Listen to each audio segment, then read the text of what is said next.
नमस्कार, मी सुमित शंकर सावंत आणि तुम्ही पाहताय TV9 मराठी। या बातमीपत्रात बऱ्याच महत्त्वाच्या बातम्या बघायच्या। तर सुरुवातीची एक अत्यंत दिवसभरातली महत्त्वाची बातमी। लक्षात ठेवा, मला शरद पवार म्हणतात। शरद पवारांचा आमदार सुनील शेळकेंना हा थेट इशारा आहे। कार्यकर्त्यांना दमदाटी केल्यावरून पवारांनी शेळकेंना हा इशारा दिलेला आहे। माझ्या सहीमुळे तू आमदार झाला असं शरद पवारांनी शेळकेंना म्हटलंय। मेळाव्याला येऊन नये म्हणून शेळकेंकडून कार्यकर्त्यांना दमदाटी करण्यात आली होती। शरद पवार यांच्याकडून सुनील शेळकेंवर ही जोरदार टीका करण्यात आलेली आहे। लोकसभेमध्ये एखादी गोष्ट चुकली नेत्याची तर टीका करायची नाही, जाहीर बोलायचं नाही।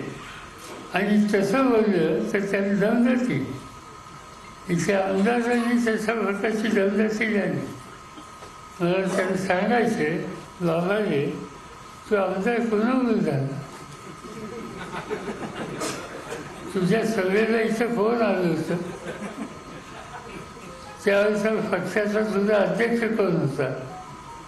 फॉर्म भरायला खून चिन्ह यासाठी नेत्याची सही जाते, ती सही माझी आहे। मी या रस्त्याने कधी जात नाही, पण या रस्त्याने जाण्याची स्थिती कुणी निर्माण केली तर सोडत केली।